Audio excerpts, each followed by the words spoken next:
जी अस्सलाम वालेकुम नाजरीन, जैसा कि आपको पता है कि आज चांद रात है और मुकाबला मज़ीद सख्त हो गया है, तो टाइम बहुत कम रह गया है, कल ईद है। तो मैंने सोचा कि मैं भी बकरे ख़रीद लूँ, तो पैसे मैंने उठा लिए और टास्क है मेरा कि 2 खूबसूरत से बकरे ख़रीदने हैं। तो मंडी चलेंगे, मैं आपको भी मंडी की सैर कराऊंगी, भाव ताव क्या चल रहा है, क्या माहौल है, ये मैंने आपको दिखाना है। तो ये तकरीबन 50-60 हज़ार मैंने पकड़ लिए। देखते हैं कि बकरे इस 50-60 हज़ार में 2 मुझे मिलते हैं या नहीं मिलते। आइए चलते हैं।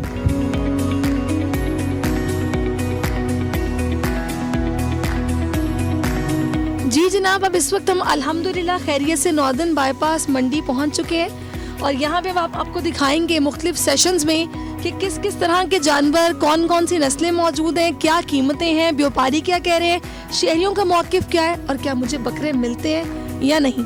आइए चलते हैं। जी जनाब, अल्हम्दुलिल्लाह खैरियत से हम मंडी इस वक्त पहुँच चुके हैं। नॉर्दर्न बाईपास की मंडी है जनाब, और यहाँ पर मेरे पीछे आप देख सकते हैं जानवर बहुत सारे हैं। भाव था यहाँ क्या चल रहा है, व्यापारी क्या कहते हैं, ये अंदर जाकर पता चलेगा। तो आपको सैर भी करवाते हैं और देखते हैं कि मुझे बकरे आज मिलते हैं या नहीं मिलते।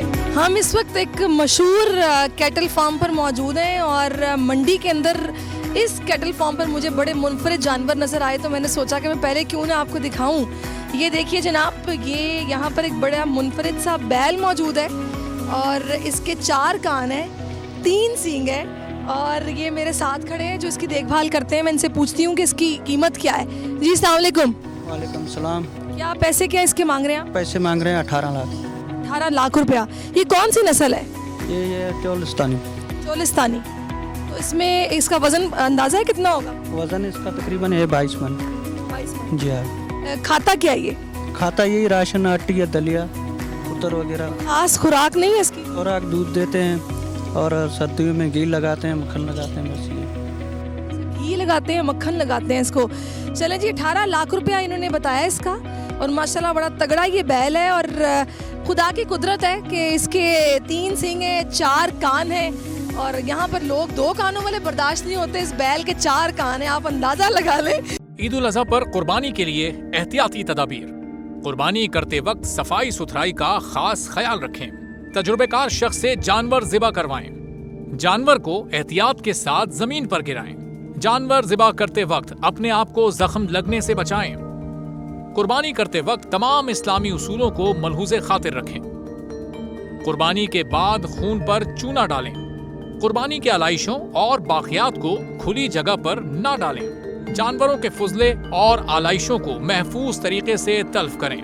गंदगी फैलाने से गुरेज करें और हुकूमती हिदायत पर अमल करें। एहतियात और सफाई सबसे अहम है।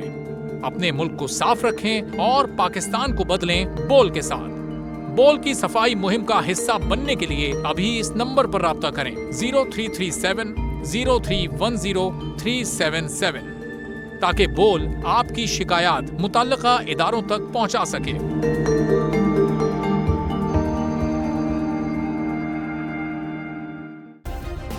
सब्सक्राइब करें और बेल दबाएं ताकि कोई खबर रह न जाए।